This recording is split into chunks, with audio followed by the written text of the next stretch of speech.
నేను చాలా ಚಾಲೆಂಜಿಯ ಸ್ವಲ್ಪ ಕಾಲ ವಿಶ್ರಮಿಸಿ ಅಷ್ಟರಲ್ಲಿ ನಾನು ಈ ದಟ್ಟವಾದ ಅಡವಿಯ ಸೌಂದರ್ಯವನ್ನು ಸವಿಯುತ್ತೇನೆ. ಅಬ್ಬಬ್ಬಾ, ಎಂತಹ ಕಾಡು, ಎಂತಹ ಸೌಂದರ್ಯ! ಕೊಯಂಬತ್ತೂರಿನ 100 ಕಿಲೋಮೀಟರ್ ದಕ್ಷಿಣಕ್ಕೆ ಬಂದರೆ ಬಹಳ ಸುಂದರವಾದ ಕಾಡಿದೆ ಎಂದು ಕೇಳಿದೆ. ಈಗ ನೋಡ್ತಿದ್ದೇನೆ.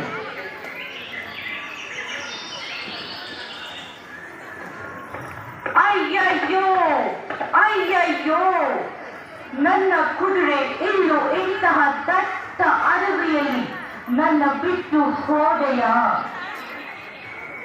ಓಟು ಹೋದೆಯಾ? ದಿಕ್ಕೆ ತೋಚುತ್ತಿಲ್ಲ. ಹಿಂತಿರುಗಿ ಹೋಗುತ್ತೇನೆ ಅಂತ ಯಾವ ನಂಬಿಕೆಯೂ ಇಲ್ಲ.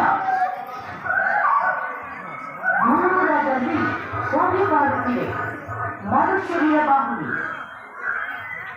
ನಾನು ಹೋಗಿ ಅವರನ್ನು ತಲುಪುತ್ತೇನೆ. ಕುಡಿಯೋಕೆ ನೀರಾದರೂ ಸಿಗಬಹುದು.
Please, ದಯವಿಟ್ಟು ನನಗೆ ಕುಡಿಯೋಕೆ ನೀರನ್ನು ಕೊಡಿ ಪ್ಲೀಸ್. ಕುಡಚ ಹೋಗ್ಬೇಡ ಹೋಗ್ಬೇಡ ದುರ್ವಾದರ ಕಾಣಿಸ್ತಾನೆ ನಿನ್ನ ಮುಳುಗುತ್ತಾನೆ ದೊಂಗಯ್ಯ ಹೋಗ್ಬೇಡ ಹೋಗ್ಬೇಡ. ಏ ಬಿಟ್ರೋಲು, ಅವನು ನಮ್ಮ ತರ ಕಣ್ಣು ಕಿವಿ ಮೂಗು ಇರೋ ನರ್ಮಲ್ಸ್ನಾಗೆ ಕಾಣ್ತಾನೆ.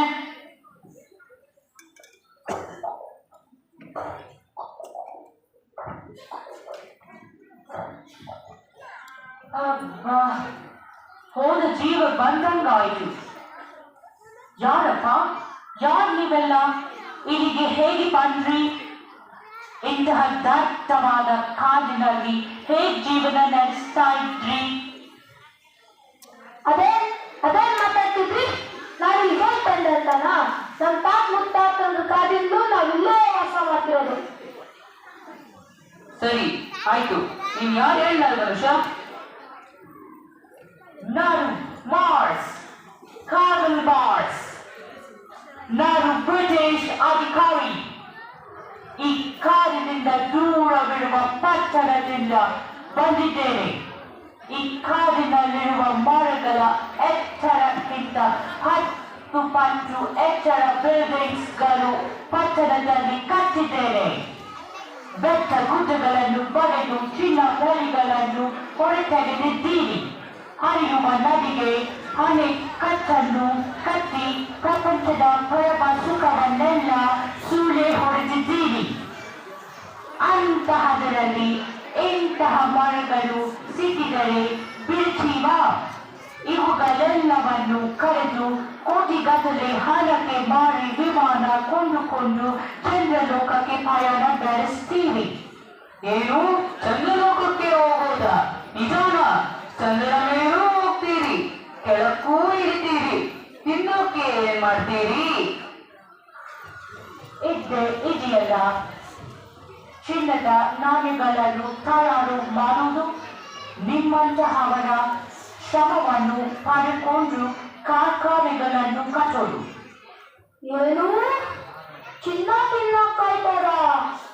ಭೂಮಿ ತಾಯಿ ಕೊಟ್ಟರೆ ತಾನೇ ತಿನ್ನಕ್ಕಾಗೋದು. ನಗರ ಕಥೆ ಗೊತ್ತಿಲ್ಲದ ಬೇರೆ ನನ್ನ ಮಾತು ಅರ್ಥ ಆಗಲ ಬಿಡಿ. ಆ ನೋಡಿ, ನೀವೇನು ಕಾಡಿನಲ್ಲಿ ಕಾಡು ಮನುಷ್ಯರ ತರ ಬದುಕುತ್ತಾ ಇದ್ದೀರಿ. ಆದರೆ ನಿಮ್ಮ ಮಕ್ಕಳು ಮೊಮ್ಮಕ್ಕಳು ಎಲ್ಲ ಚೆನ್ನಾಗಿ ಬದುಕಬೇಕು ತಾನೆ. ನಮಗೆ ಆಧುನಿಕ ಜನ ಆಗಬೇಕಾದ್ರೆ ನನ್ನ ಮಾತು ಕೇಳಿ, ನನ್ನ ನಂಬಿ, ನನ್ನ ಜೊತೆ ಬನ್ನಿ, ನಿಮಗೆ ಒಳ್ಳೆಯದಾಗುತ್ತದೆ. ಆಯ್ತು ಸಾಹೇಬ್ರೆ.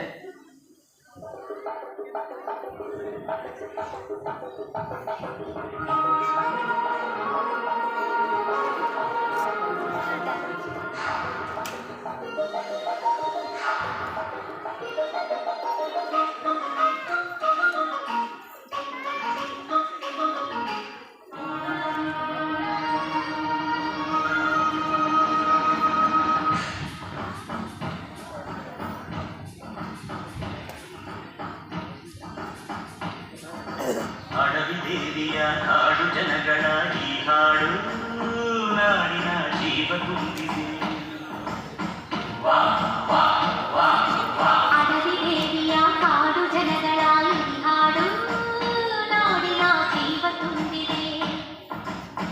ವಾ ವಾ ವಾ ವಾ. ಕನ್ನಡ ನಾಡೆ ಮಧುಚಂದ್ರ, ಕನ್ನಡ ನದಿಯೇ ಶ್ರೀಗಂಧ.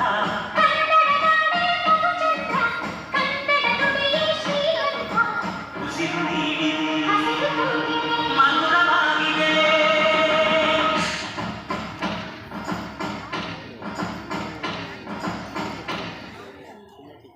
ಹೇ ಕಾಡಿನ ಜಾನ್ರೆ, ಏಕೆ ಹೀಗೆ ನಿಂತಿರುವಿರಿ?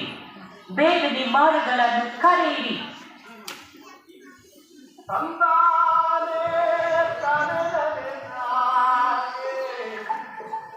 ತಂದಾನೆ ತಾನೇ ನಾನೇ ನಾನೇ ತಾನೇ ತಂದಿನಲ್ಲಿ ನಾನೇ ತಾನೇ ತಂದಿನಲ್ಲಿ ನಾನೇ.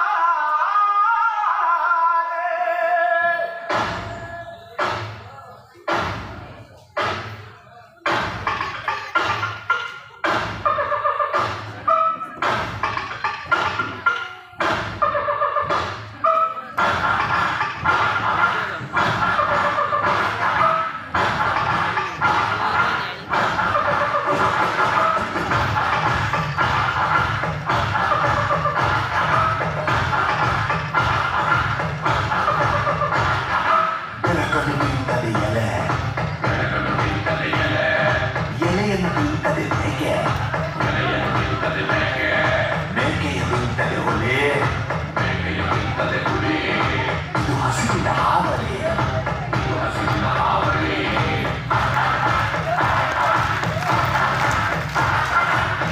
ಅಮ್ಮ, ಹೊಟ್ಟೆ ಹಸಿತಿದೆ, ತಿನ್ನಲು ಹಣ್ಣು ಕೊಡು. ಎಲ್ಲಿಂದ ಕೊಡ್ಲಮ್ಮ? ಮರಗಳನ್ನು ಕಡಿದು ನಗರವನ್ನಾಗಿ ಮಾಡಿದ್ದಾರೆ. ನಿನಗೆ ಎಲ್ಲಿಂದ ಕೊಡ್ಲಿ ಹಣ್ಣನ್ನ?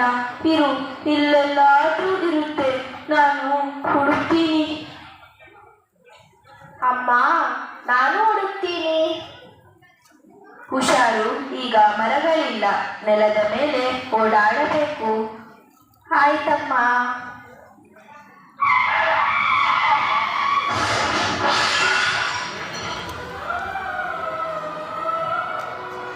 ಏನಾಯ್ತಮ್ಮ?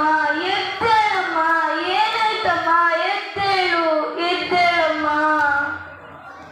ನಮ್ಮ ತಾತ ಮುತ್ತಾತಂದರೆಲ್ಲ ಕಾಡಿನಲ್ಲಿ ಗಗನ ಚಿಮ್ಮಿಯಂತೆ ಮರಗಳಲ್ಲಿ ವಾಸ ಮಾಡುತ್ತಾ ಹಾರಾಡಿಕೊಂಡು ತರತರದ ಹಣ್ಣುಗಳನ್ನು ತಿನ್ನುತ್ತಾ ನೂರಾರು ಬಗೆಯ ಹೂಗಿಡಗಳ ಚಂದವನ್ನು ಸವಿಯುತ್ತಾ ಸಂತೋಷದಿಂದ ನಲಿದಾಡುತ್ತಿದ್ದಂತೆ ಕೊಂಬೆಯಿಂದ ಕೊಂಬೆಗೆ ಹಾರುತ್ತಾ ಎಷ್ಟೋ ಮರಗಳ ಬೀಜ ಪ್ರಸರಣೆ ಮಾಡುತ್ತಾ ಕಾಡನ್ನು ಹೆಚ್ಚಿಸುತ್ತಿದ್ದಂತೆ ಅಂತ ದಟ್ಟವಾದ ಕಾಡಿದ್ದಂತೆ. ಅವೆಲ್ಲ ನಮಗೆ ಕೇವಲ ಕಥೆಗಳು.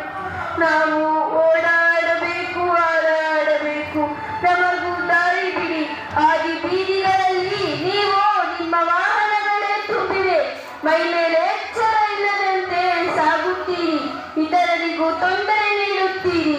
ಸರಿಯಾಗಿ ಚಲಿಸಲು ಬಿಡಿ. ನಮಗೂ ಶಾಂತಿ ನೆಮ್ಮದಿ ಬೇಕು.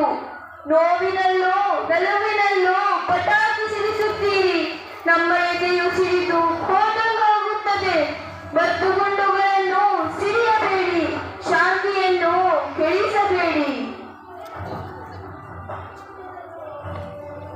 ಅನಾದಿ ಕಾಲದಿಂದಲೂ ಆಡುತ್ತಾ ನಲಿಯುತ್ತಾ ನಿಮ್ಮನ್ನು ಖುಷಿ ಪಡಿಸುತ್ತಾ ಸಂತೋಷದಿಂದ ಬಾಳ್ತಿದ್ವಿ. ಆಡುವ ಹಕ್ಕಿಯಂತಲೇ ನಮ್ಮನ್ನು ನೋಡಿ ನಲಿಯುತ್ತಿದ್ದರು. ಆದರೆ ನೀವು ಶ್ರೀಮಂತರಾಗಲು ನಮ್ಮ ಅಮೂಲ್ಯವಾದ ಕಾಡನ್ನು ನಾಶ ಮಾಡಿ ಹಾಳು ಮಾಡುತ್ತಿದ್ದೀರಿ. ವಾತಾವರಣವನ್ನು ಕಲ್ಮಶಗೊಳಿಸುತ್ತಿದ್ದೀರಿ. ಇದರಿಂದ ನಮಗೆ ಬದುಕುವುದು ಕಷ್ಟವಾಗಿದೆ. ಈಗಲೇ ನಾವು ಅಡವಿಯ ಅಂಚಿನಲ್ಲಿದ್ದೇವೆ. ನಮ್ಮನ್ನು ಬದುಕಲು ಬಿಡಿ, ನೀವು ಬದುಕಿ. ಹೌದು, ಈ ಭೂಮಿಯ ಮೇಲೆ ಮನುಷ್ಯನಿಗೆ ಬದುಕುವ ಹಕ್ಕು ಎಷ್ಟಿದೆಯೋ ಅಷ್ಟೇ ಹಕ್ಕು ಈ ಜೀವ ಸಂಕುಲಕ್ಕೂ ಇದೆ.